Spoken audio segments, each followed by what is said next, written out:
Tonight on the podcast, a familiar face joins the Teenage Mutant Ninja Turtles. A Pokemon card sold for how much?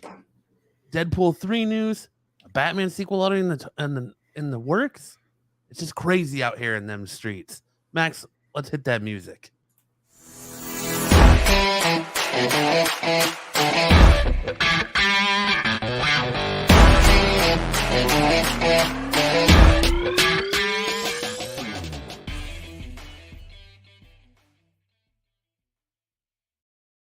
Ladies and gentlemen, it is Friday night in Phoenix. You're listening to the best damn podcast in all the land, the Absolute Geek Podcast. I am Matt. I'm Max. That's right. Max and I are here to fill all your holes and orifices with all that geeky goodness tonight. Oh, yeah. As we have no pepperoni with us this week, as he is currently rewatching Red Dawn to get ready for what could potentially happen in the world. Oh my gosh. The world right now. Oh, but my goodness. He made sure to remind us that he couldn't afford the original. He could only afford the sequel with Chris Hemsworth. So that's what he's doing tonight. He's getting ready. Yeah, if we start talking about Funkos or Supernatural, I think his ears are going to start burning and he's going to have to join into the podcast. Yo, Patrick, welcome, buddy. How are you? Welcome as everyone starts filing in. Yep. How was your week, man? What's going on? What's new in your neck of the woods? I'm doing good. It's been a really busy week at work. Not too bad. I feel like I still have work-life balance, but trying to hustle at work, get some promotions and whatnot, and it's been productive. Yes, the remake of Red Dawn is awful, but that's right up Lance's alley. That's his speed right there. But yeah, how's your week been, man? Up to anything cool? No, dude. Like this felt like the longest week in history for me. Like, we went to your guys' house on Saturday. Thanks for hosting again. Yeah, it was awesome. It was had fun. Some delicious barbecue and got to do a little podcast, hang out, and you guys got to meet Logan, and she had an explosion of diarrhea in your house, and which is always a good time. We're all used to it. Everyone there was parents. It's all good. It's a funny story. So she hadn't pooped in like 2 days. And so today she's sitting on Aaron's chest on the couch and I'm working and you just hear her just going to town. You hear it like 3 or 4 times. Just right. And Aaron and I are laughing, and all of a sudden from the other room she goes, Matt, ew, Matt, I need help. And I go out there like, what? She flips Logan around and it's like seeping out of the front of her onesie. And she's like, God. Oh, is it on me? I'm like, no, you're good. But like somehow it was like at the front of her and down in her footy and all that. And like it was like the biggest blowout she's ever had. It's the first time I actually gagged at a blowout. I was like, but I didn't throw up and I didn't and I changed the diaper, but it was an interesting blowouts are fun. They get worse. I'm sure Erin can attest to that. She's got experience in there. Yeah, dude. As they get older, it stinks so much worse. You wake up in the morning and they're just chock full of poop, and you have to throw like their whole bed in the freaking washer. Yeah. Well, when you were at my house, I also had the privilege of saving a child from falling down the stairs. That was exciting. That was awesome, dude. Ninja-like reflexes. Just your awareness of everything going on around you without actually being aware is crazy. Because you were like in the kitchen cleaning up, and then all of a sudden Lance's kid starts tumbling down the stairs, and you come darting across the room and grab her mid tumble, and it's like, oh man.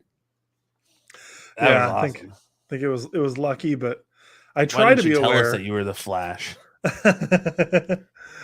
Yeah. Erin says she still feels like crying over that rescue. That's sweet, Erin. I appreciate it. I think I've hung out. I've got so many nephews and nieces. I've been around kids so much in my life. I just am constantly on the lookout, especially with stairs, man. So Lance's 2 kids were on the stairs. One of his older kids, I think he was trying to stop his sister from falling. He was trying to help her. But I look up and the 1-year-old is like sitting on the stairs, and her like 10-year-old brother, or I guess 8-year-old brother, 9-year-old brother, is holding her by the back of her pants as she's like leaning forward. And I'm like, that doesn't look good. That kid is about to fall. So yeah, I ran over there, and she, did fall, but Patrick coming in hard with the Ace Ventura "When Nature Calls" memes or quotes. Nice. Well, yeah, man. Before we get started tonight, well, what were you? Go ahead, Max. What were you gonna say? I was just gonna say it's been a fun week. That's all. It's been a long one for me.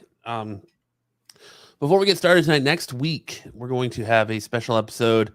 We're gonna have a special guest. Mr. Corbin's gonna be coming back to the show, and we're going to be reviewing the Batman, and also we're going to be doing a Batman tier list of the best Batman movies. So that should be a good time. So if you're just listening to this episode, come on back next Friday. Make sure you get in on that Batman tier list in the chat, because the chat has a vote too on whether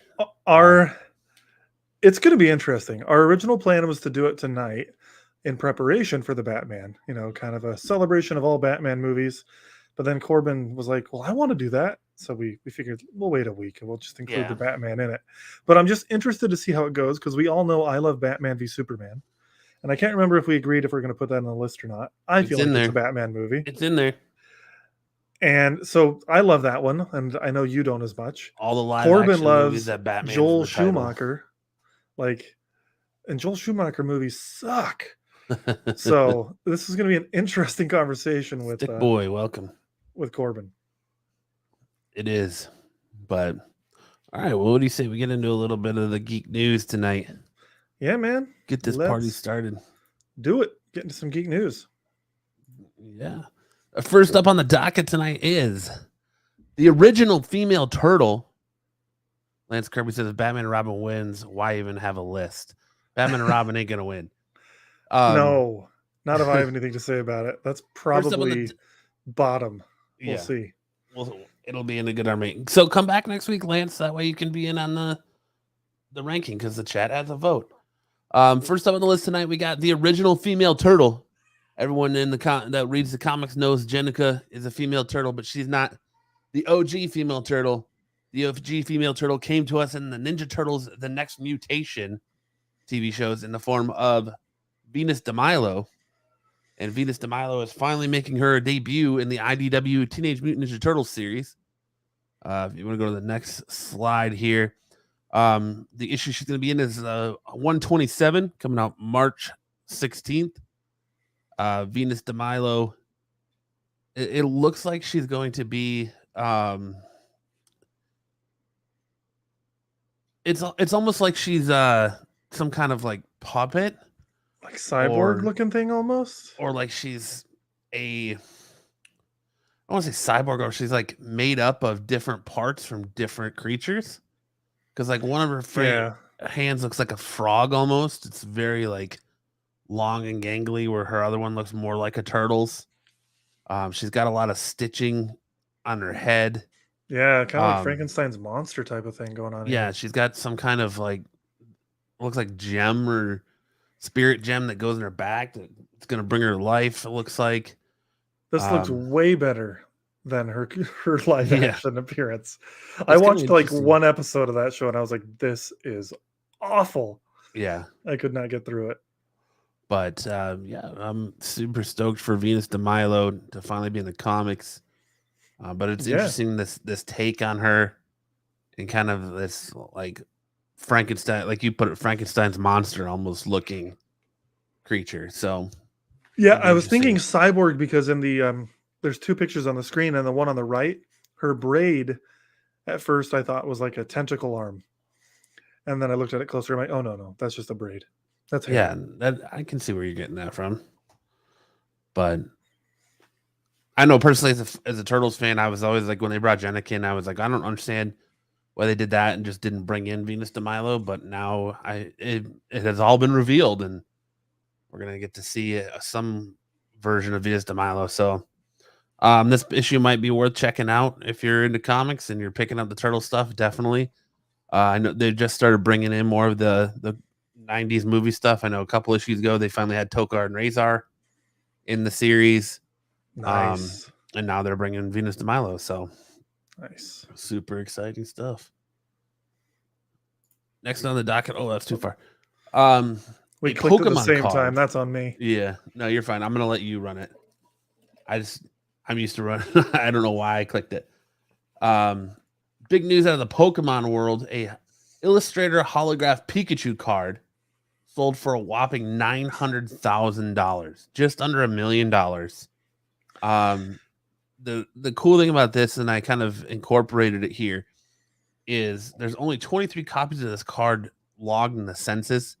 As far as the census goes, it's like this log that shows you how many books are graded. So our cards are graded. So it's how many grades cards of this version have gone through the grading system, and the number of them that have received that grade. And it looks there's not very many. There's about 23 cards in total that have gone through the census. Looks like you've got one Gem Mint 10, 8, 9 or 8 9.0 mints, 5 8s, 2 7s, 1 6, 2 5s, 1 4. So very rare, man. That's a lot of money. There are Patrick a lot says- of rich nerds out there buying up this stuff. Patrick says couldn't even get $1 million. Pathetic.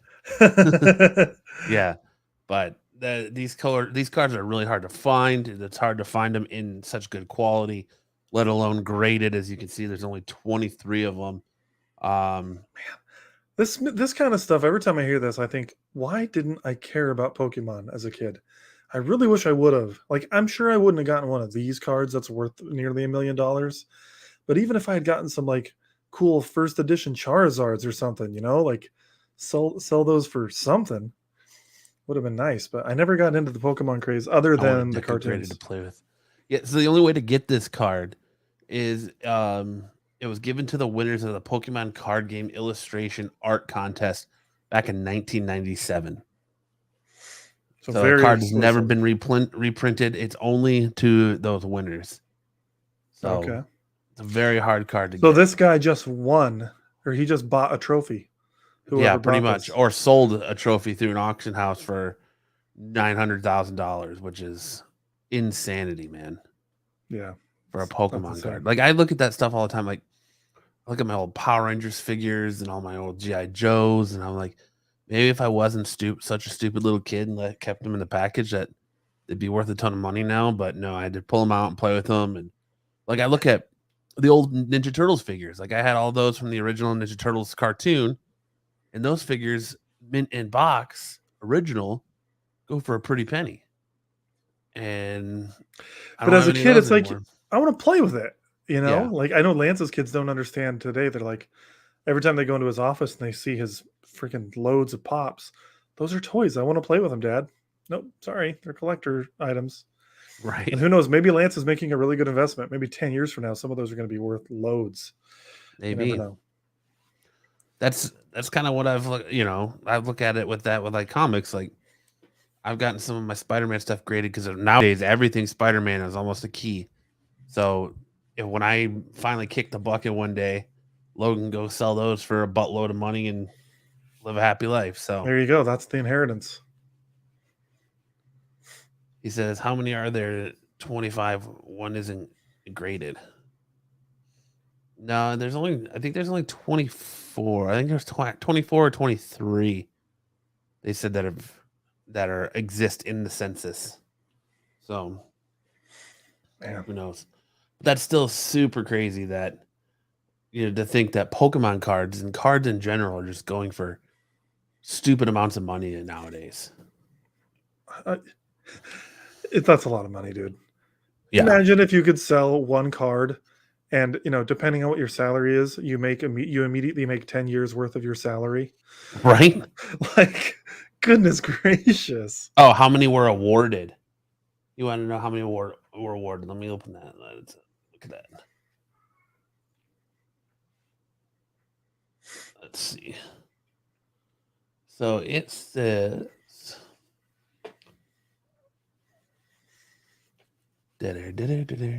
Yeah, sorry. It doesn't say. It just says when the competition came to a close, it was never reprinted. It is the only card in the game to utilize the illustrator title rather than the traditional trainer. So it doesn't say how many winners there were, but that's still, if you can get your hands on one of these cards that isn't graded, get it graded and make yourself a fortune. Sure, someone will be like, "Oh, I found this at a yard sale. Is it worth anything?" Or I found this in my mom's walls as I was re-insulating. Is it worth anything? So, who knows? That seems to be a fun trope of, especially like comic book collectors. I found this in the wall. Is it worth anything? And it's like an Action Comics #1 or something crazy. Because they back in the day they would just read it and boop, away it went. They didn't, that stuff didn't have any value. So, yeah, dude, it's true. but, All right, should we move on to our next topic? yeah. So our next topic is we got the reveal for the 3 different editions of Spider-Man No Way Home and their box cover art. You got the 4K Ultra HD, which is we'll say there's 2 different ones for the 4K Ultra HD Blu-ray and digital, and then the normal poster for just the Blu-ray, DVD, and digital. But I like that one. I've always been a fan of that poster of him just sitting on like the edge of the building with all the Peter Parker wanted at Public Enemy stuff. The one in the middle. Yeah, that one's cool. That's so good. And I'm planning on getting the 4K disc, and that's probably the one I'll lean towards. I imagine it's like a store exclusive. Like, do you know, is it Target or Best Buy or something to get that, or Walmart exclusive? It's a Walmart exclusive. Okay. Yep. It's funny. I actually think I like the Blu-ray art the most. I like that Doctor Strange is in that one, but I want the 4K disc, so I'll be getting the Target exclusive is one of him web slinging in the Iron Spider suit coming through a portal, and then I bet that looks cool too. Best Buy exclusive is him running from a pair of Doc Ock's. It's got like Shocker, Doc Ock's tentacles, and Green Goblin flying around him. All right, let's see. So, okay, I'm on CBR right now. Oh, this one's interesting. It's like a cartoon version of Spidey. Is that the one you were talking about? Him coming through the portal? Mm-hmm. Yeah, I don't really like the cartoon look of it. So that's the Target exclusive. Okay, I think the Best Buy one might be my favorite actually, with like Best Electro in it. And, cool, yeah. Yeah, and Doc Ock is in there. Here, let me share this because this is pretty cool. We'll share CBR a little bit. Spread the love the Spidey way. Yeah, like look at that. That's sick.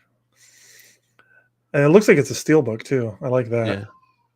Yeah, that's probably the one I'll end up getting. But yeah, here's the Target one, the cartoon. It's cool. I like it. But it's probably my least favorite of all of these. Yeah, I think it's a little basic for my taste. That's why I wouldn't be running out to Target just to get that. Yeah, exclusive. Well, now that I look at the Blu-ray one that I said I liked a lot, no, I don't really like it now that I see a bigger picture. This one's sick. The Walmart one is really good. That's really cool. And then what's this first one here with Spider-Man? I think that's just the normal 4K Ultra HD cover. Just if you're not getting it at any of those other stores. Yeah. I wanted to look at, I found a website that's putting stuff like posters on like canvas, and I wanted to get that Walmart exclusive one on the canvas and hang it in my office. It is a really cool poster. Man, now I'm debating. Walmart's closer to my house, so I might end up going to Walmart. Just curbside pickup, man. Or order it and send it to you. Yeah, this is just something for me to think about. When does it come out? It probably says it here in this article. It is going to be released Tuesday, March 22nd on 4K HD Ultra Blu-ray and DVD. So it's digital on March 22nd, and then April 12th is when it comes to Blu-ray or HD video. Okay. Wait. And I like the April 12th to digital? Yeah. No, digital is March 22nd. Oh, March. Okay, April 12th. And April 12th for 4K HD. Okay, I was like, that's weird. It's usually digital first and then. Yeah, I almost went and saw this yesterday. There's about a 2-week split between the physical release and the digital release. You almost went and saw it again. Yeah, I just wanted to get out of the internet exists now, Max. That's right in your house. Right. I do like the internet, but I like getting physical discs. I stopped doing it for a while, and then I got my new TV a while back, which apologies to whoever on the show bought a new TV because of us. But now I started putting my discs back in that TV, and I'm like, oh, dude, discs do make a difference. It looks better on disc. So yeah, man, I'm gonna get the 4K disc for sure. You think the disc looks better than the digital version? Yeah, I think it looks a little better. Not okay. Is it like a massive difference? Probably not. But it is better. And what I notice more is I have a sound system at home and it sounds better. The disc definitely puts out better sound. Like I was watching I've been rewatching all the Star Wars movies and I'm on Rise of Skywalker, and I put it on digital earlier today and I was just like, the bass sounds so drowned out and like just it didn't sound quite right. But when I put my 4K disc in, it slaps. It sounds pretty darn good. And that's common. If you ever read like what's the difference between 4K disc and digital, they'll tell you that the image is better, it's crisper because it's not compressed, but the audio quality is really where it's at. Someday I'm going to have a 7.1 sound system, and I've still never made that jump. Like I still prefer, if I'm going to buy it, I still prefer physical versus digital on most everything. Like video games, I'm the same way. I just haven't. Comics, video games, movies, I haven't made that strictly full digital jump yet. I'm still very much, I want a physical. Oh, dude, let's get physical. I love digital for games. I've completely switched. I don't like having physical games because there isn't a benefit. Like if I could download my movies, I probably wouldn't bother buying the discs. And that's the reason the games are good. Like, you download the exact same thing you'd get from the disc. Because even, with games now, you get a disc, you're still downloading it. A lot of the time you're downloading a patch from online. Yeah. But that's not the case with the movies. They're streaming it, and that's just not quite as good streamed as it is native on the disc. Yeah. Well, there you go. I'm stoked. April 12th, baby. Heck yeah. Ryan Reynolds has come out and said that there will be Deadpool 3 news coming soon. Gee, we wonder if that's going to be on the heels of the fact that Deadpool's going to be in Doctor Strange in the Multiverse of Madness. Even though Ryan Reynolds says, I'm not in that movie. Yeah, you're not, but Deadpool probably is. He probably just played by you. Mask off. Yeah, played by you. But or maybe not. Maybe Deadpool's literally just there in appearance and they got a stunt double to do it. But, or they reused footage from like Deadpool 2 or something, and that's possible. And you just see him like in the background or something along those lines. But I would expect that Deadpool 3 news will be coming hot off the heels of Doctor Strange and the Multiverse of Madness.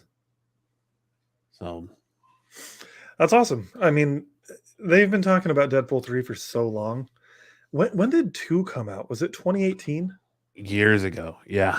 Might have been 2019 at the latest, but it's been a while. It's been a while. And we're due. We're overdue, man.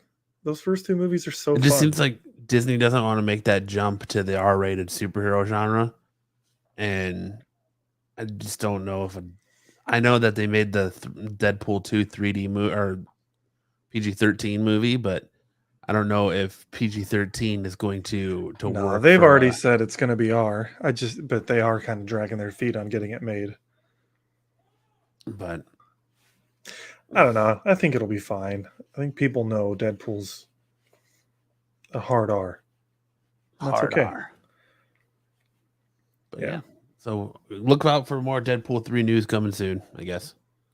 Probably right after Doctor Strange and the Multiverse of Madness. Patrick thinks Disney's going to make Deadpool PG-13 because they have no balls. I thought they'd already confirmed it's going to be R. I'm pretty sure they have. I think they're going to do it. I think they're going to. Yeah, I won't. I hope so. I don't want to see PG-13 Deadpool. No, I liked having that option with Deadpool 2 where you could see it in the R and then they brought that PG-13 version out. Like I like having that option, but yeah, I thought that was cool. always going to go for the R every time. Same.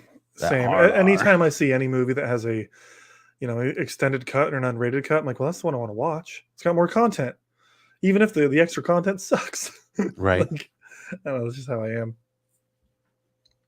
But I don't know. Can you even get the other Disney Plus, the other Deadpool movies on Disney Plus? I don't think so. Not on Disney They're on Plus, Hulu, no. aren't they?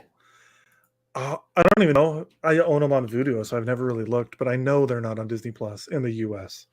I've literally had this argument with people several times recently because these people keep coming on and saying, "Oh, dude, they're gonna release." There's some rumor that Doctor Strange is going to be rated R. I'm like, no, it's not. No, it's Doctor not. Strange 2 is not going to be R. No. And they're like, "Oh, well, maybe there's an R-rated cut and they're going to put it on Disney Plus." And I'm like, not in the US. They're not. They will not do that. They haven't even announced when they haven't even announced what they're doing with like Daredevil and all the Netflix stuff in the US. I know they're going to Disney Plus in Canada, but they haven't announced whether they're coming to Disney Plus in the US. Yeah, where Hulu doesn't exist, then Disney Plus can get that stuff. But here in the US, it is not a thing. They don't put anything above TV 14 or PG 13. They're just not doing it. FX has the rights for reruns, part 1 and 2 on FX like every day. Yeah, I know it's on FX, but I was saying like streaming wise. I think it's on Hulu. I don't think it's on Disney Plus because I know they put like the old X-Men movies and the new ones on Disney Plus, but I don't think Logan is on there. Yeah, Stickboy's saying it. He's saying it's on Hulu, but now I'm just like, you know what? I'm gonna pull up my app and just look. Is Deadpool on there? He's probably right. Stickboy also finally just watched D2. Are you talking D2 the Mighty Ducks? Yeah, here it is. Deadpool. It's on Hulu. Deadpool 2, which is 2018, also on Hulu. Nice. Huluing it up. Yeah, dog.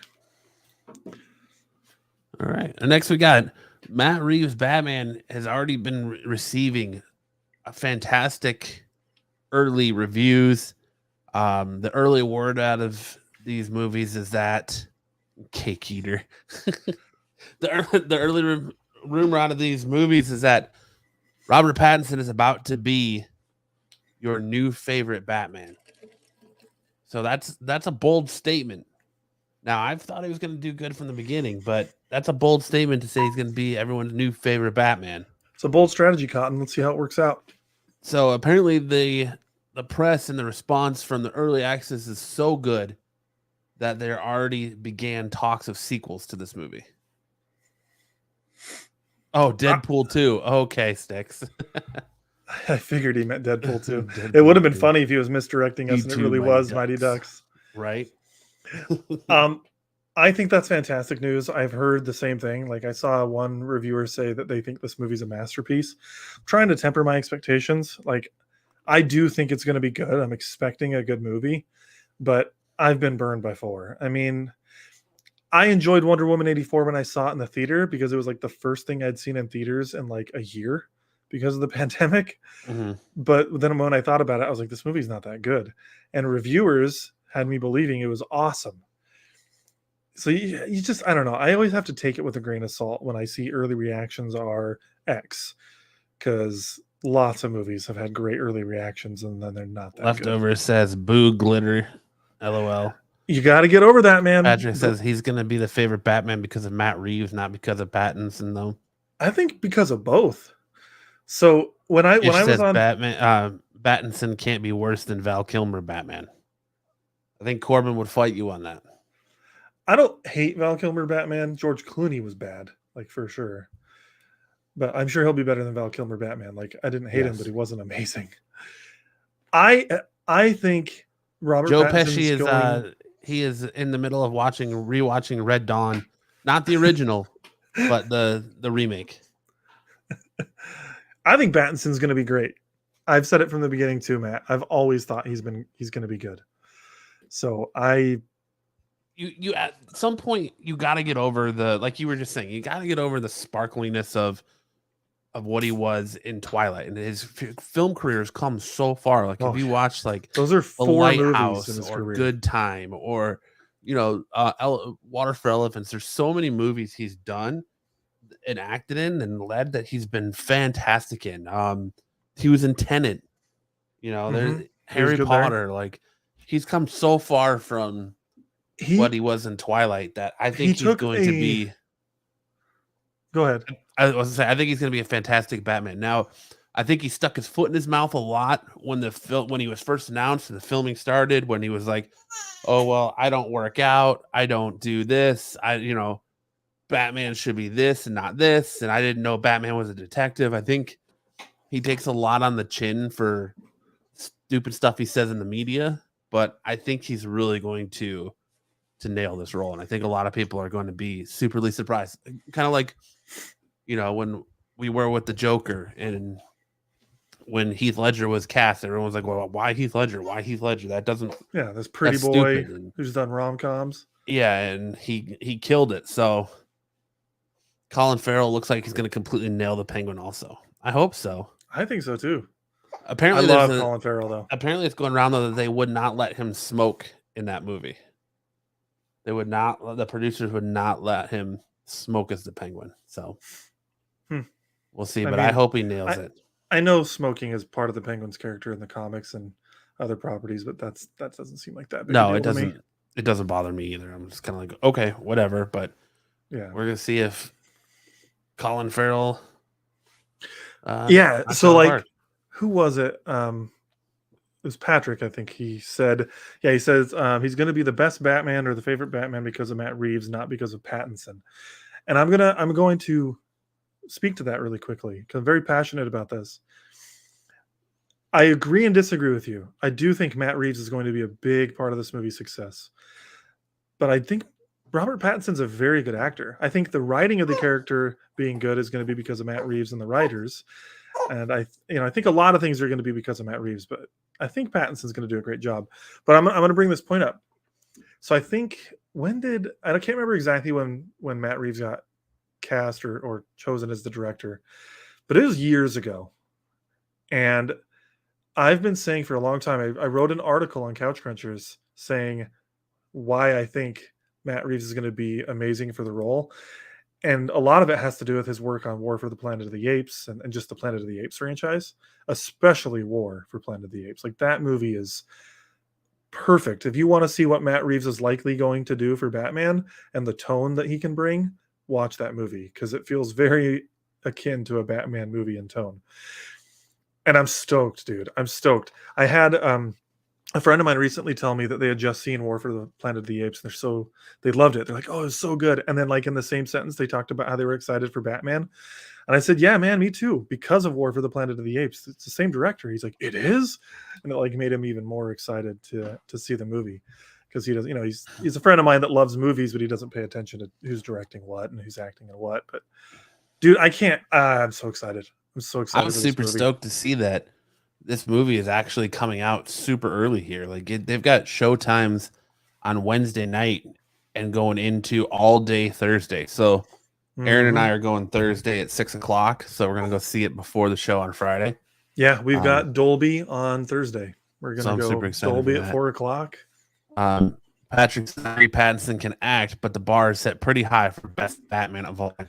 Is it though? Because there's only two people that really anybody talks. Well, okay, three that really anybody talks about out of the 4 or 5 that have played him. Let's see, we've got Kilmer, Clooney, Bale, Affleck, Keaton, and Adam West. So 6 out of the 6 people that have seen it or that have played Batman.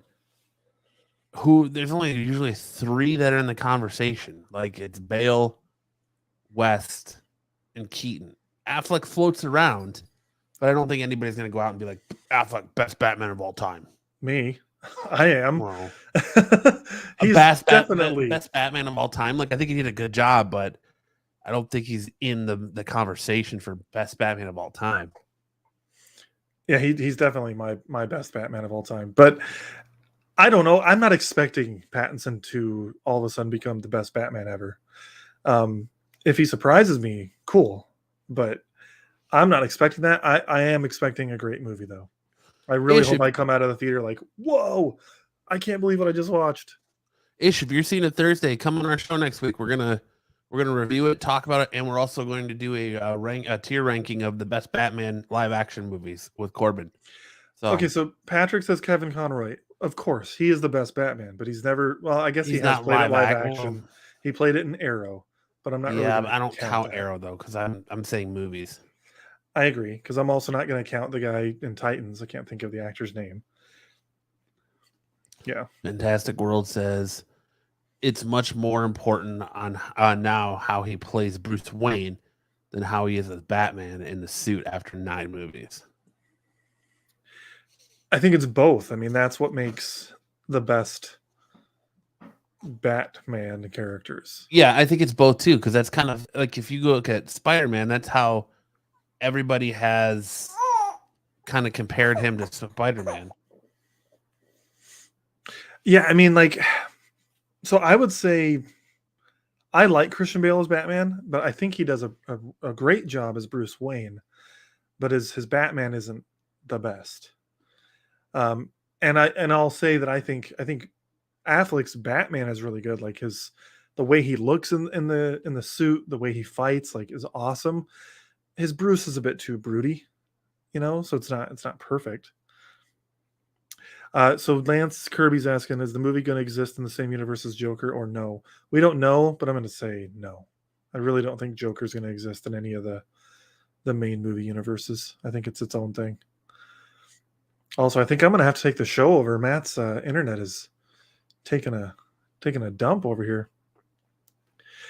Yeah, so Styx is saying some actors are a good Batman, some are good Bruce Wayne. Bale was good at both. Bale was good at both, but I think he did a better Bruce than he did a Batman. But he was really good at both. So those in the chat, who would you guys say is your favorite Batman? I know, well, Six Boy, you've just been kind of listing all of them, so I'd love to hear who your favorite is. But with the delay, we might even move on to the next topic before we hear from y'all.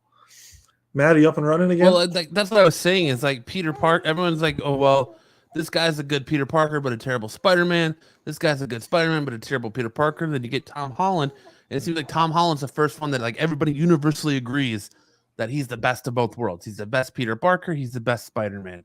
And it's like, will Pattinson be that for Batman? Will he be that best of both worlds for the Batman fan? Because a lot of people are saying, oh well, Bale was a good Batman, but he wasn't a good Bruce Wayne, or Keaton was a good Bruce Wayne, but not a good Batman, or vice versa. So it'll be interesting to see if I think to definitively say someone's going to be the best Batman, they have to be the best at both.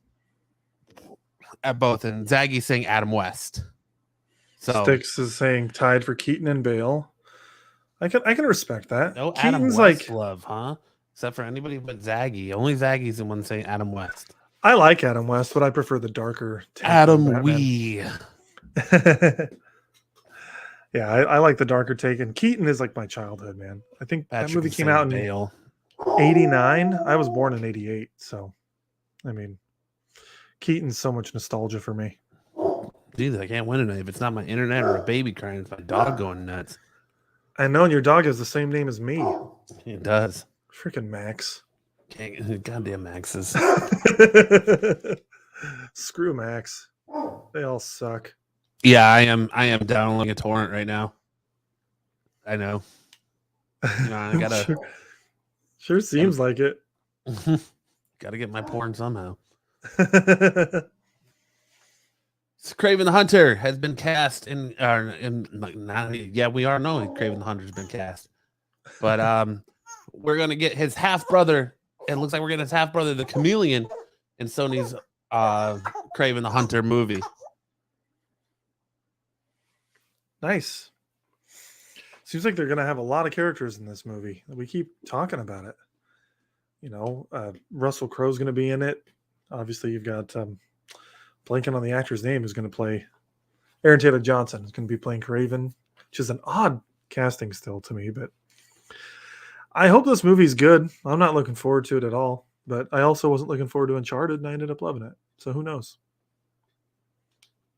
Yeah, according to Deadline, White Lotus Fred Hedginger is going to play Kraven's half brother.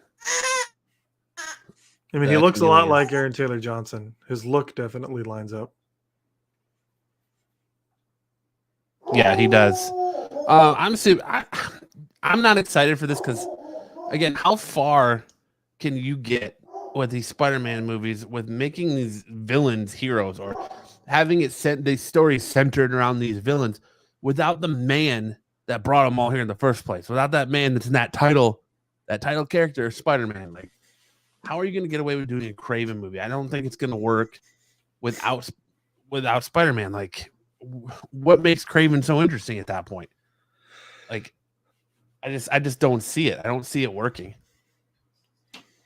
I don't know, man. Maybe it's going to be like The Hunt, that movie, where it's like a bunch of people hunting down like crazy right wingers or something like that. Maybe Craven's just going to hunt down a bunch of right wingers. It's going to be like The Hunt. Patrick said this dude was good in White Lotus on HBO. Love that series. I have not watched it yet. It's on my list, but I've not made it that far yet. Hopefully, it's good. But like I said, I just don't see the correlation. Like we say this all the time. Like, you can't do Venom without Spider-Man, or Green Goblin doesn't work without Spider-Man.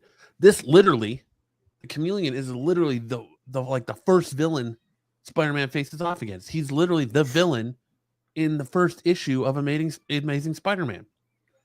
So it's like, how are you doing these movies and just focusing on the villains without Spider-Man, without the whole reason these villains are here? It just doesn't seem to work.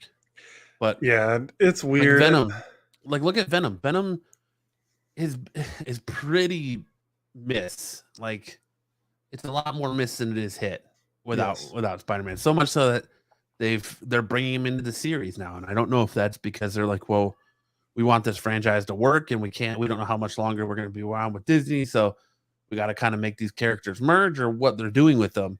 But they're very keen on getting Venom in the MCU, and it looks like trying to do it the right way with a confrontation with Spider-Man versus just being an alien symbiote that attached itself to Eddie Brock. Yeah, I'm glad to see that. So Sticks in the comments says, I want villain stories to be villain stories. Yeah. I couldn't agree more. Like, I remember when the Joker movie got announced, and I kept saying, that sounds like a dumb idea without Batman. What in the world? What a weird concept. And it was amazing. Like, I don't think you liked it as much, Matt, but I loved the Joker. Kyle. It was Kyle. Like it. That's right. It was Kyle. Joker was amazing. But could we get that with Craven? Like, I don't imagine Sony's going to go R-rated. If they didn't do it with Venom, they're not going to do it with Craven. But still, like, I would be fine with that if it's a movie about Craven and he's a bad guy the whole movie. I don't think so, because the reason Joker works is because of the Joker character, and he's more psychological. It's more psyche. It's more mental health issues. So in the Joker movie, they played a lot on mental health issues from his mother and him, and kind of what those drove him to, and societal issues like being made fun of and being, bullied and all that. And that's what made Joker work so well, is they had those tropes to pull on. You don't really have those tropes with Kraven the Hunter. And he's a world-class hunter, and that's what his confrontations with Spider-Man over the years are what made him this character. Kraven's Last Hunt storyline is world renowned as one of the best Spider-Man stories out there, and you're how can you adapt that to the big screen without Spider-Man? Now, if they're gonna do it, if they're gonna go from the approach where like Spider-Man's in the background, like if this is set in like the Andrew Garfield universe, which assuming if it's set in the same universe as Venom and Morbius, it just might be. But it would be interesting to see it be from the point of view of Kraven, but with Spider-Man still in the background, and having it being like Andrew Garfield Spider-Man or something along those lines, even if it's not Tom Holland's. But they have to capitalize on this Andrew Garfield love from No Way Home to continue on building that universe. Like, he's the perfect Spider-Man to build the universe with, because they can do whatever they want. People aren't going to go, well, that's not MCU accurate. Well, it's not in the MCU. So they can kind of do and build this universe around him any way they want. So yeah, I would think you would want to capitalize on that and keep going. I would be so game for that. I don't even care. I think fans could understand that there's two different Spider-Mans. Spider-Man, whatever. Like clearly loads of people saw Spider-Man No Way Home, so I think they get it. I would love that. And Stick Boy says, speaking of ratings, do you think we need to add or change our movie rating system? Maybe. I do think. I mean, if you want to add to it, I guess you could, because I like Canada's rating system a lot better actually than ours, as well as Brazil's rating system, if I'm remembering it correctly from when I lived there.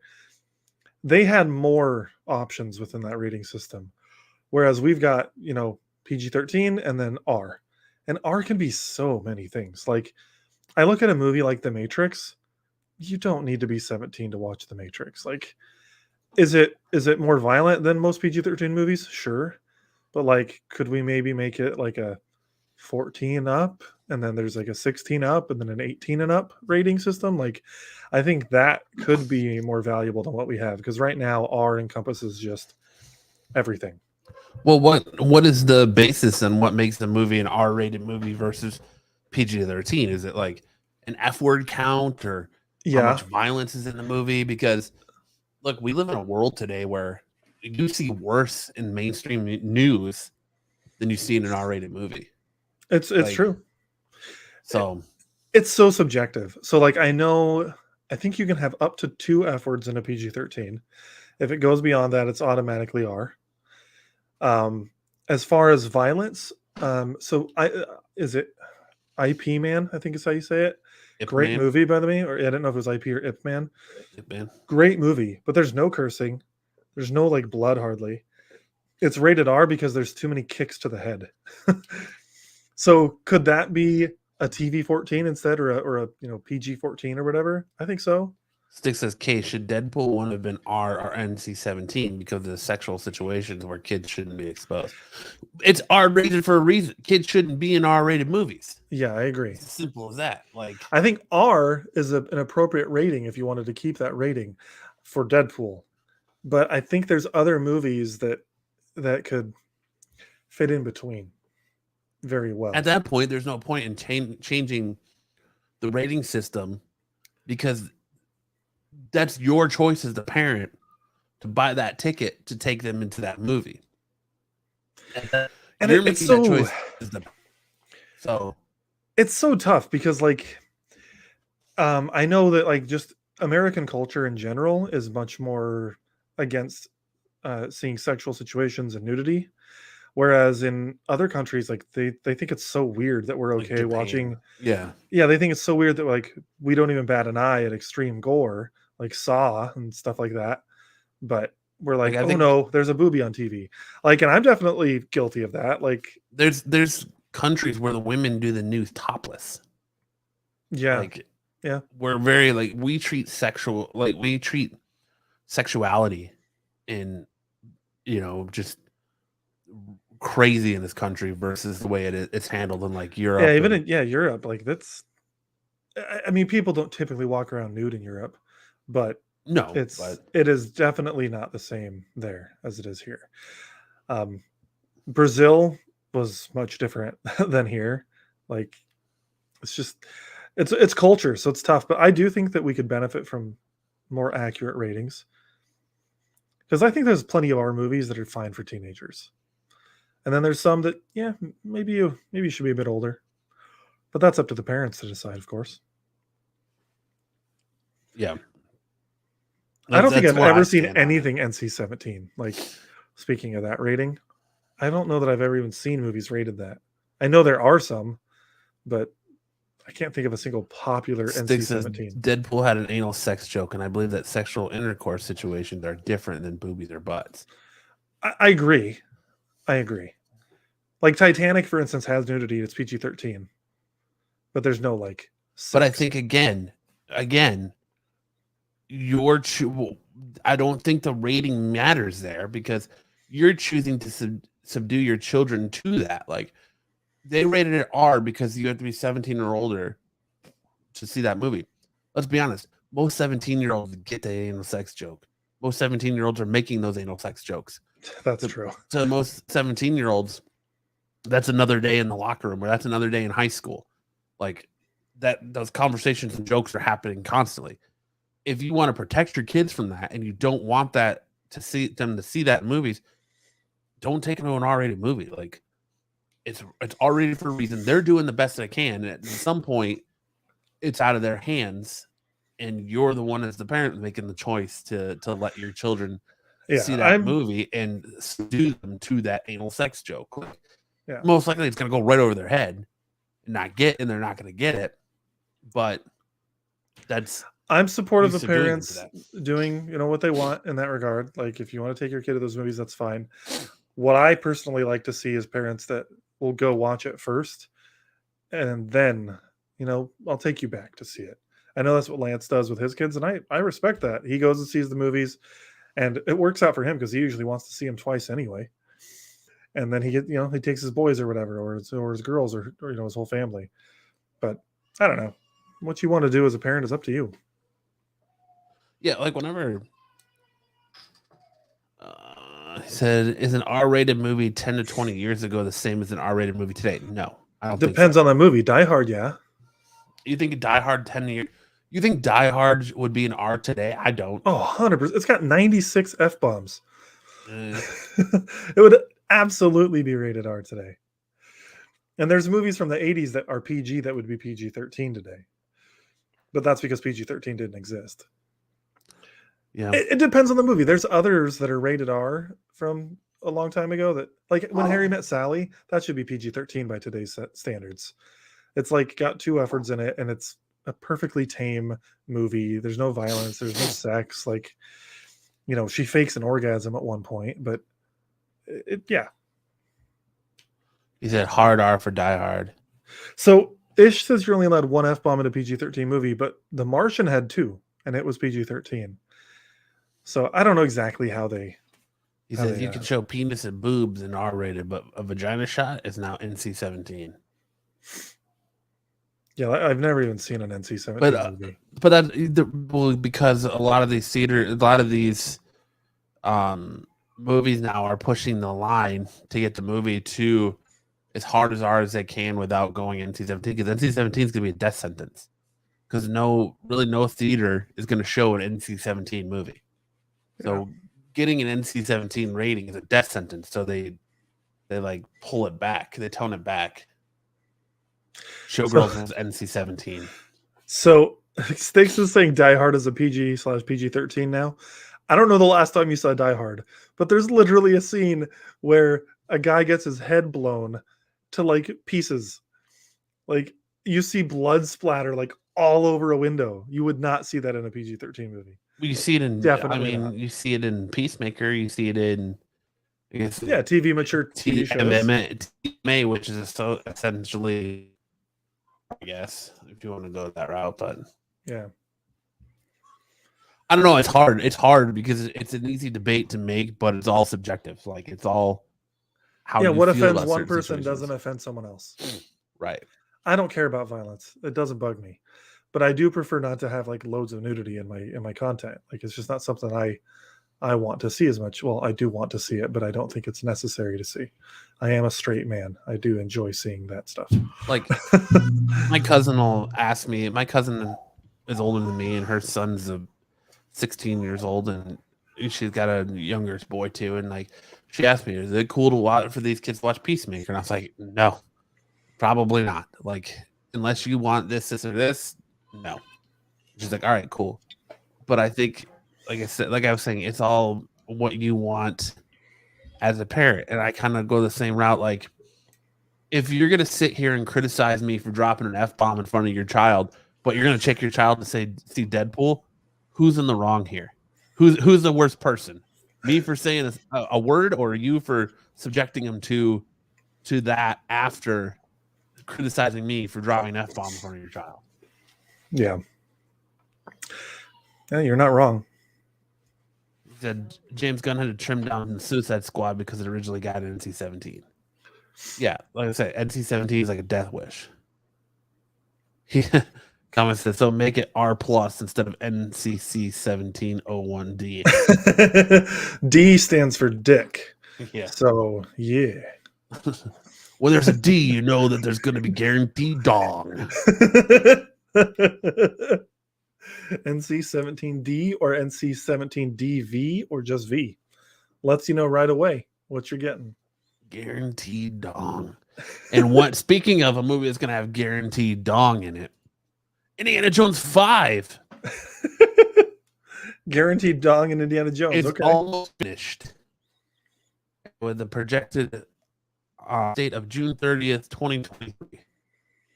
Harrison Ford is older than sin. Listen, if he doesn't crash, if a door does not fall on him in this movie, if he doesn't crash an airplane on a golf course, I can't remember what he did to get hurt in this filming of this movie too. It's he gets hurt all the time. Yeah, it's a missed opportunity. Like, he should definitely crash a plane into a golf course.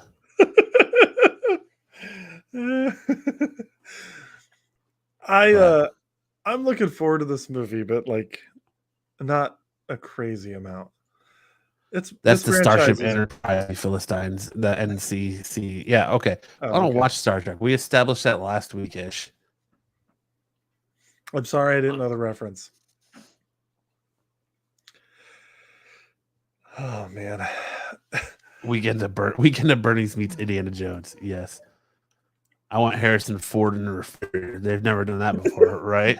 Never done that before. I want to see Harrison Ford fight Nazis. I've never seen him fight Nazis.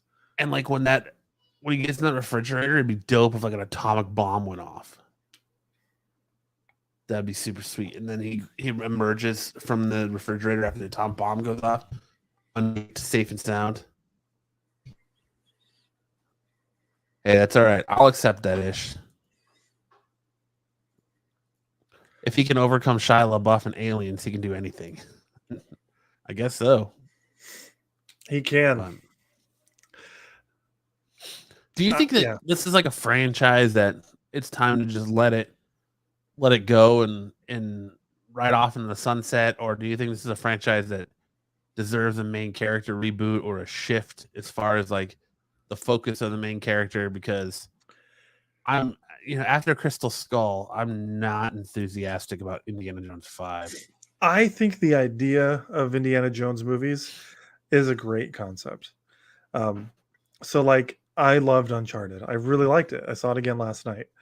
But I like the Indiana Jones franchise better. I think it does that better than the Uncharted movie did. So yeah, I think there's a world to keep this going. I mean, they're doing a video game for it. Machine Games is doing one over at Bethesda for Xbox.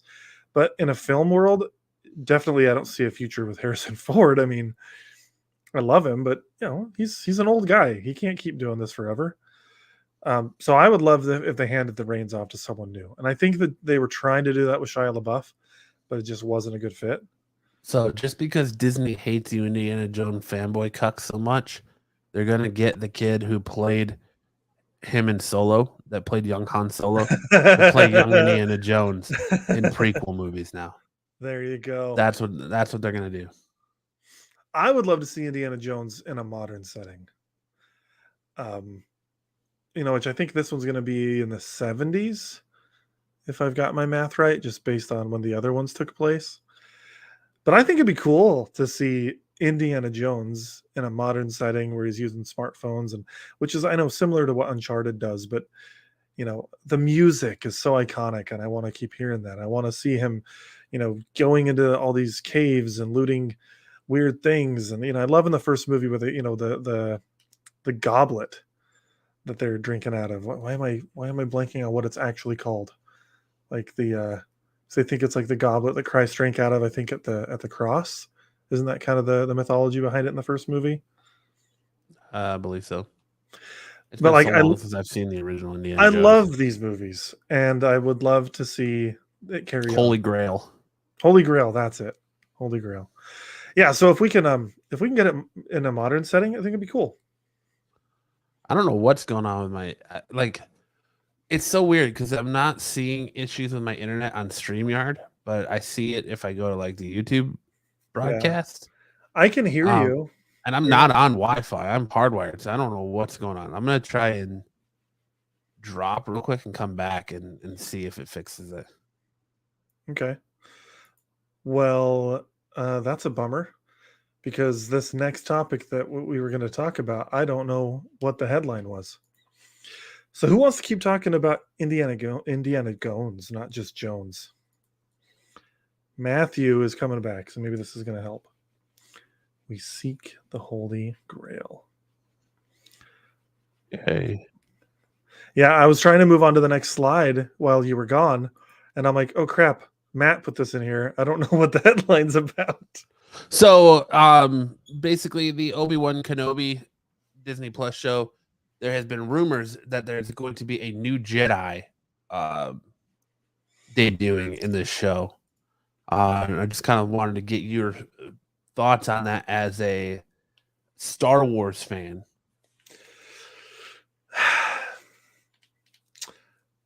My thoughts. Okay. Brand new Jedi that we've never seen before?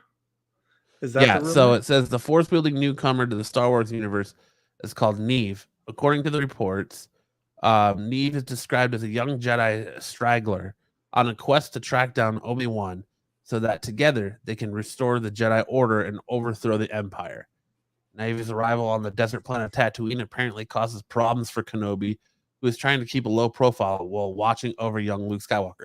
So there we go. We get confirmation that halfway through the series, he's gonna be staring awkwardly at Luke Skywalker through a pair of binoculars from the just like you've predicted. comfortably. Just like you've predicted. So I'm okay with a new Jedi. It's just the lore of Star Wars gets so muddy when you add in all these Jedi, because they constantly say in the originals that Luke is the last Jedi, and then they say it in the sequels, and so, but we've we got Rebels where there's 2 Jedi in that, and there's this new Jedi coming in here, and you've got Jedi Fallen Order that has a Jedi in it. Now, do all of these die prior to the original trilogy? Maybe. Or is the argument like someone like Cal, for instance, from Jedi Fallen Order? He was a Padawan. He never became a Jedi.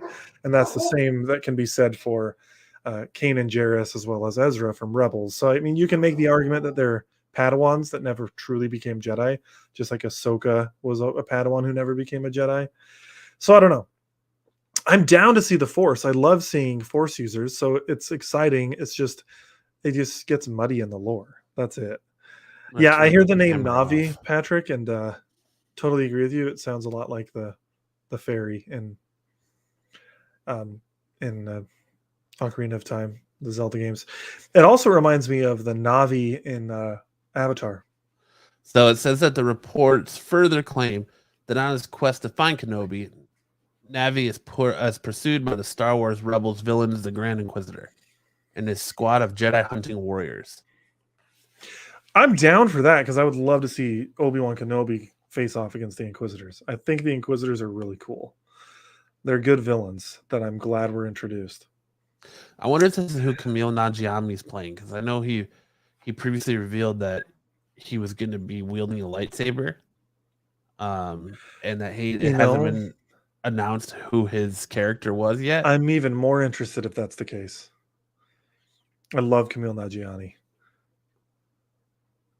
So I wonder if that's who's going to be playing him. I love Sticks Boy's comment over here. Luke is the last from a certain point of view. Yeah. See, Luke, what I told you is true from a certain point of view. No, Dick. You told me that my dad was killed by Darth Vader. My dad is Darth Vader. I'll say that he told that lie so he could continue awkwardly watching him from the shadows with binoculars. And then it's weird because he awkwardly watches him from the other side after he dies through the Force. So it's just like Kenobi has this whole like little boy fetish that just needs to go away, apparently. I love Kenobi. Don't you dare tarnish him, especially Ian McGregor as Kenobi. Well, I'm very excited for this series, and I think it's going to be a lot of fun. Hope so. I hope so. But after Book of Boba Fett, I'm starting to wind back my my praise and love for the new Star Wars universe they're trying to build. The irony is it's the opposite for me. After Book of Boba Fett, I'm even more solidified in my love for the TV universe. I just don't think Obi-Wan's going to fit into that universe because it's, he's dead. Yeah. So it's just kind of, it's going to be its own thing.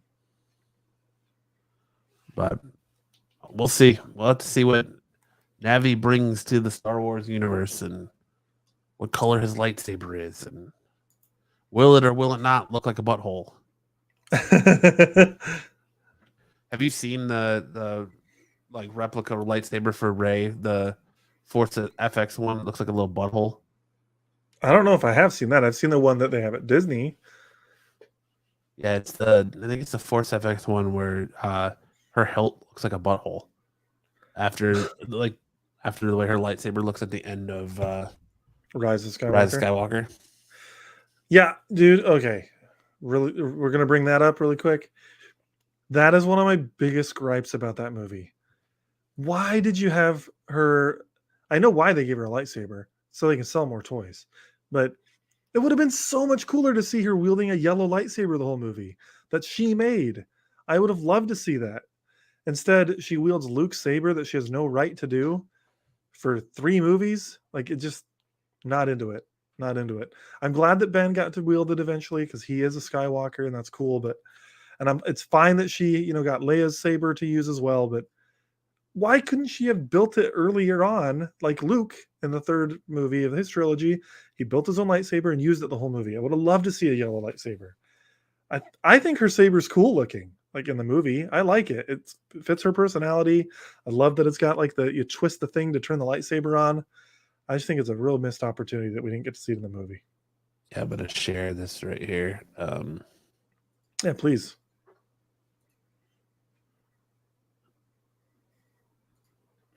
Oh my goodness. I see exactly what you're talking about.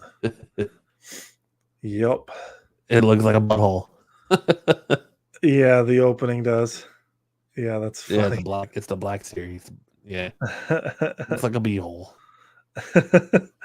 It does, but the rest of the saber's really cool. I like hers a lot. Yeah, I like the design of it and the yellow and the way it comes out of the hilt looks, but I'm just not a fan of like the fact that it looks like a butthole when it's all closed up. Yep. Real tight butthole. It does. That's pretty funny. See if my camera works now.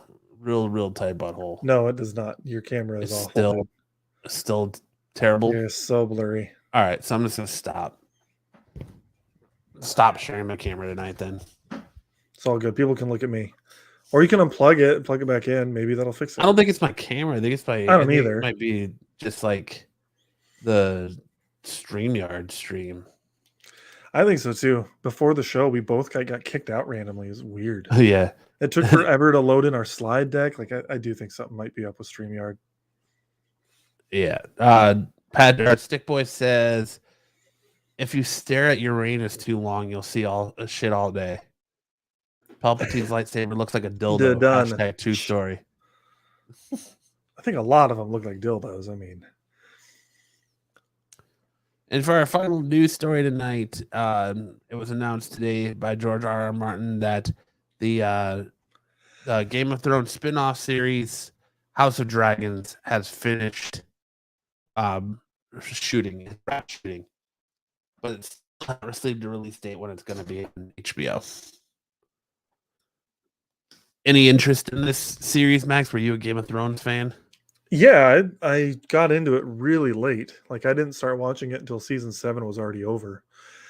But I really enjoyed the series. The ending, I think we can all agree wasn't great. I think they made a lot of horrible decisions with the ending, and I hope George R.R. Martin eventually finishes the books and tells people who really is going to sit on the Iron Throne, because I don't want to spoil it for those who want to watch the show, but it was stupid.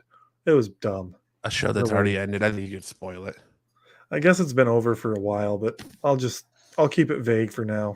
I was pissed. It was Samwise Gamgee, sure.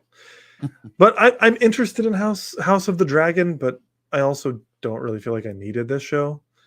I do like fantasy though, so I mean, I think it's cool. We're gonna get more of House Targaryen and more dragons. So I don't know. Are you interested in the show? Yes and no. Like the final season of Game of Thrones kind of turned me off to just because it was so bad. I liked some of the episodes, but I felt like it was so rushed. Like earlier seasons, it would be like whatever they're going from Westeros to somewhere else. It seemed like it took them like 3 or 4 episodes to get to where they're going. And in this, like the last season, they're like hopping from King's Landing to Winterfell. They're hopping everywhere. Mhm. And it was just a little ridiculous. So Places that should have taken months. right. Yeah. And then it was like, well, you get a dragon and you get a dragon and you get a dragon. So There were some things that I didn't mind. Like I know a lot of people didn't like how Daenerys' story played out. I was yes. always expecting her to go batshit crazy like that. So I wasn't surprised. I thought it was foreshadowed like heavily throughout the entire series. So that I actually liked. It's just other aspects of it. And the last season just in general was very rushed. See, I didn't like that because they built her up so much to be different than the Mad King. And she has this relationship with Jon Snow, and then all of a sudden she just flips her script at the very end. Like I could see if there was like more of a build up to it, but I don't feel like there was. I feel like it was just like a light switch flipped. I think there's a lot of build up to it, but it did go from she's kind of becoming a tyrannical leader to holy crap, you're just murdering an entire city. So I do think that if the season had had more episodes to watch her descent into madness, it would have been better. 8 episodes wasn't enough for this, especially when like the first couple were kind of just filler. Like nothing really happened in the first couple episodes, and then you've got that third one where they finally face off against the Night King, and it just kind of ended abruptly. And then there was just it wasn't. That's good. actually by far the attack on where they fight the Night King. That's God, why can't I think of it? The attack on Winterfell is my favorite episode. Just the way it's shot, how it's all shot in dark. Beautiful. Yeah, it's so cool. I keep meaning to rewatch it. Just that episode because it's special effects wise, it's some of the best you've seen on TV ever. It's really good. I always figured that Arya was going to be the one that killed the Night King, but I didn't think it was going to be like that. Yeah, I didn't really have a ton of thoughts about who was going to, but I liked that she did. There's some pretty cool sieges in general in Game of Thrones. I think it's the 3rd season where they have another attack on Winterfell by the Southlanders. That was cool. Like that's a really awesome siege. It says I'm waiting to finish reading all the books before I watch the show. Well, you're going to be waiting a long time yeah. Unfortunately. Dude, if I was into reading the Game of Thrones books, I would be pissed as a fan. But I kind of see like the genius in it as far as like George R. R. Martin goes, because he gave the producers a rough outline of what his book, the final book, was going to be like about. And that's kind of what they ran with. And now he gets to sit here and see, okay, well, people didn't like that, so I can change this in the book now. And he came out like I think a couple of years later, and said, well, that's not how my book's going to end. My book's going to end differently. We're going to have a drastic turn compared to what the show did. So yeah, so he gets to get some beta testing for the story. It kind of gave him that like audience testing, or that as you said, beta testing, or to see what's going to work and what's not, and give him the option to pivot in a different direction. So well, and people are so disappointed with it, he doesn't have to make it that much better for people to be like, yes, good job, George R. R. Martin. Right. Exactly. But so hopefully it's good when it comes out. I'll watch it, but I'm not going to sit here and get my hopes up for a series that doesn't even have a release date yet. Yeah, it's supposed to come this year is my understanding, but we'll see. Don't know when. I don't know, because they pushed Last of Us, so who knows if it's going to come. Yeah. If it comes this year, it's probably going to be like September, October. Yeah, so the news is they've wrapped filming, right? So now it's Yeah. like all the special effects Now and it's all post the editing work. post, yeah, and Yeah, making the dragons come to life. which I know takes a long time. So you could be right. It could be like November before we see this. And they But always release it, once a week. yeah. We normally do a top 5 list on the show, my favorite comics this week. But with my foray into fatherhood, I've not got a chance to read a lot of books yet. I get them every week, but don't get a chance to read them all by the time we get to the show. So I decided to start a new segment. I'm going to call it Pull or Pass. I'm going to take 2 books out of what I've read, and I'm going to tell you whether I think you should pull them by adding to your pull list and picking them up, or pass on them, and a little reason why. So to start out, kick us off, for my pull this week, it's Dark Ages number 5. If you're not reading this Dark Ages series, you are missing out. I have absolutely loved every single issue of it. It's been so good. This issue did not disappoint, as you get to see Miles Morales be a symbiote host to a Carnage Venom. It's like they took the Carnage and Venom symbiote and they joined together on one host.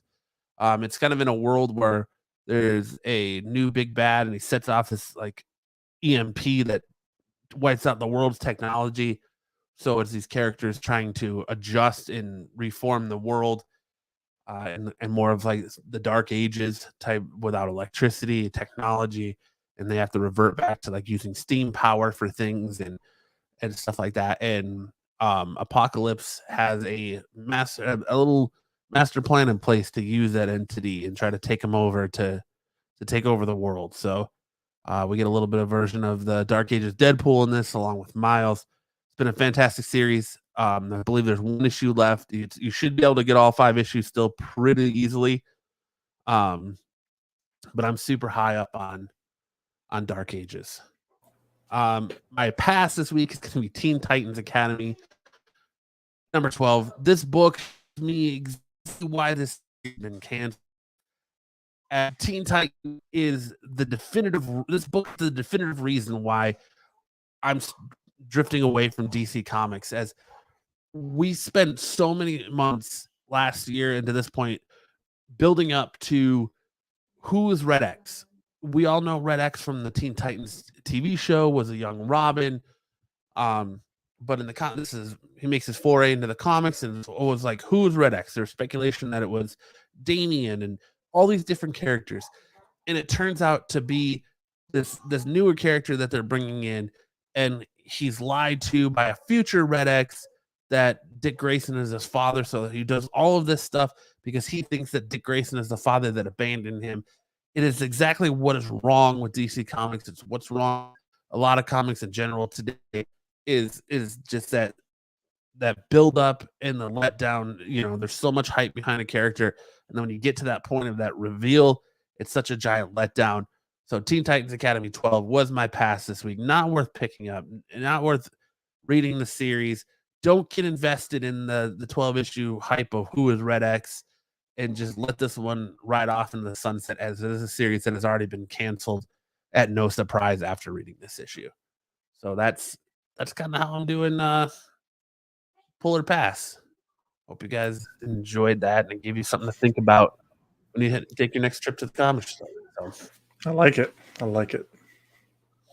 but anything else you want to talk about this week, Max? I just want to mention again that Horizon Forbidden West has been fun, and the new expansion, The Witch Queen, came out for Destiny this week. I'm not super far into it. Been really busy, but I like it. I just I love video games, as I sometimes like to say, and it's fun to play them. I was right for like 8 pages, Patrick. I know. I don't spec a lot though. Like, it's not. I don't spec a lot, but I can put together patterns and see things coming, and it's just kind of what I look at. But I just felt like I'll admit I was one of those people that was built up at that Red X hype, like thinking of who it could be, and my money was on Damian. Like, Damian makes the perfect choice. Now Damian still might be the future Red X from the series, but just the spin of, oh well, we got this kid who was an orphan. We lied to him, told him Dick Grayson was his dad, So he plotted his whole life on vengeance and taking over the Red X moniker to get back at Dick Grayson. It was just stupid. I was like, are you kidding me? Like, I've invested 12 issues of my time into this. No, thank you. I'm done. The best things coming out of DC Comics right now are the Nightwing standalone series, Robin standalone series, and Batman. Detective is maybe up there too, but that's it. Otherwise, the rest of the DC books to me are just not worth picking up. Like, I pick it up if there's some buzz behind it, but otherwise, that's it. So, sorry, I didn't mean to cut you off. What else would you do next? Nothing. Are you watching anything new? Anything new catching your eye? Not at all. I've been rewatching all the Star Wars movies, and I've been watching 1883, but I'm a few episodes behind. So, really don't have anything to report. I've been playing video games when I have free time and working a lot. So, it's a good life, but nothing really. Yeah, we're kind of at a lull point. Like, there's nothing new that's come out that I've been watching either. Like, now that Peacemaker's done, I am kind of looking for that new series to get into, and there's just nothing there yet. Well, I'm excited because March is going to be stacked for me. I mean, with Batman next week, The Last Kingdom on March 9th, Upload is later in that week, season 2 of that, which, you know what, maybe that's what I'll do over the next couple weeks. My wife and I wanted to rewatch season 1 of Upload. You got Moon Knight coming later in the month. What else? I feel like there's one other thing in March too. It is like, for the stuff I like watching, there is so much, and I'm excited about it. You know what? I'm going to check really quick because I put it all on my calendar. I'm that kind of a guy, so I can remember. All right, so we got the Batman. We've got Upload, The Last Kingdom, like I said. Halo, that's right. Halo's the other one, March 24th. How do you feel about them revealing Master Chief's face? I don't care because it's not canon. And I was expecting them to do that. It's an actor. He doesn't want to be in a mask all the time. None of them ever do. I'd rather see Spider-Man and Iron Man in their masks like all the time when they're being the character, when they're like in action. But they always have to take their masks off. It drives me crazy. But I get it. The actors want to show their face. They want to act with their face. So I'm not surprised at all. Yeah. Well, it's the same thing with Pedro Pascal as the Mandalorian. That's, he was like, I'm tired of having the mask on all the time, even though he's not even in the suit a lot of it. He's just doing a voiceover. But. Yeah. Well, like I said, I haven't watched much. Super stoked for the Batman on Thursday. We announced it at the beginning of the show, so if you weren't here next week, I invite you all to come back as we're going to review. I don't know if we're going to do spoiler or spoiler free. We haven't really talked about it yet. But Lance is not going to be on, so I think we can do spoiler free. Okay, so we'll do spoiler free review of the Batman next week. We'll have Corbin on with us. We're also going to rank the best Batman movies, live action movies. So we invite everyone to come on back. Isha invite you on to talk about that next week, and anybody else who sees the Batman, come on back next week and jump in the conversation, because your voice in the chat will count towards how these rankings shake out. And we need help. We don't want Joel Schumacher movies, in the top 5. Dear God, we don't want to see Batman Forever at the top of the list, because Corbin will literally argue that till he's blue in the face. So I'm looking forward to this. I am too. So it's gonna I love Corbin. It's been too long. But I want to thank everyone in the chat for joining us this week. Stick Boy, Patrick, Ish, Zaggy, Lance, Kirby, your mom, everyone, Aaron, of course. Thank you so much for stopping by, hanging out with us tonight on your Friday night. Sorry, everybody freeze. Sorry, it's a little bit shorter of a show, but there wasn't a lot really going on this week, and without shows to review, it just kind of sets the pace a little bit quicker. Last Kingdom is going to be crazy good. I'm so excited, dude. So excited. Yeah. I guess that'll do it. And close down this week's episode of the Absolute Geek Podcast. I am Matt. I'm Max. And we'll see you guys next week for a little bit of Batman talk.